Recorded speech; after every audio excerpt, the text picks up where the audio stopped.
Hey guys, welcome back to the channel. Today I'm going to be talking about some bearish divergence I'm seeing for Ethereum on both the USD and Bitcoin pairs.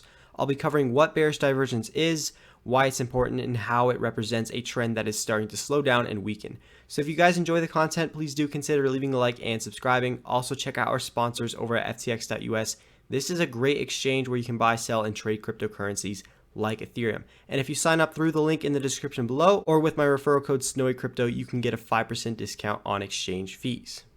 All right, so let's dive into the Ethereum chart. I'm on the 12-hour candle chart.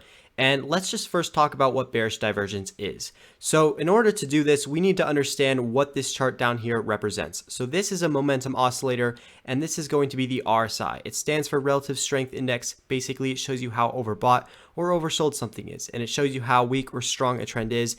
And when you're above 70 on the RSI, that typically represents that you're overbought. When you're below 30, that typically represents that you're oversold.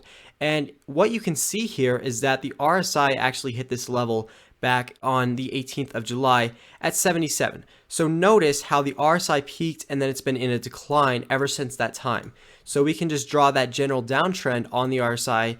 You can see this peak that we had back on August 14th only reached a value of around 71. So the trend has been less overbought since we peaked back here on the 18th of July. Meanwhile, the price has been steadily rising. You can see the highs are getting higher and we've been making these subtle higher highs on the 12-hour chart.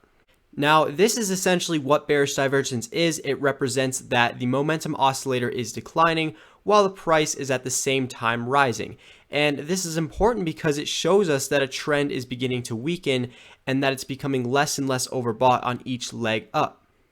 Now, the real reason we have this bearish divergence is basically because we had this extremely abrupt move taking us from around $1,000 up to around $1,600 in a matter of days. So this rate of change of this move was extremely high. We had basically a slope that was, very quick in nature. We had a very fast move up, and that brought the RSI up into this overbought territory again, around 77 on the RSI.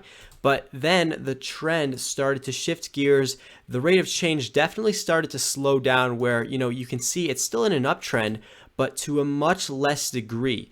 And essentially, this represents that the trend is starting to slow down. It's weakening, and each of these higher highs is less and less overbought. The bulls are really starting to lose that momentum where, again, you did have a very fast move up, but again, it's really starting to slow down and it does seem to be reaching some sort of point of inflection. All right, so this is the bearish divergence for the Ethereum USD chart. Now let's look at the bearish divergence on the Ethereum Bitcoin chart. So again, it's a similar thing here. I'm on a daily instead of a 12-hour chart, but again, it's the same point where you do have a very sharp move up, taking us to a very high level on the RSI, reaching about 78 at the peak here on the 18th of July. And you can see that the RSI has been in a downtrend ever since, with the most recent high being around 76 on the 13th of August.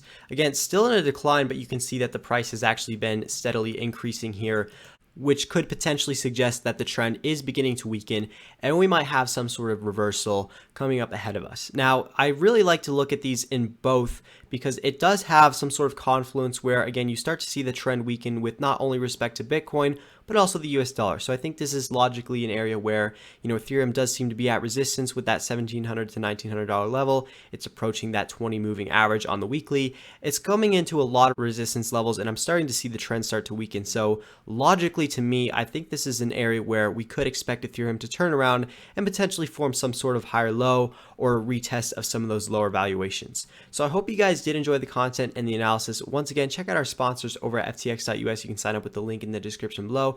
As always, I hope you enjoyed and I will see you in the next one.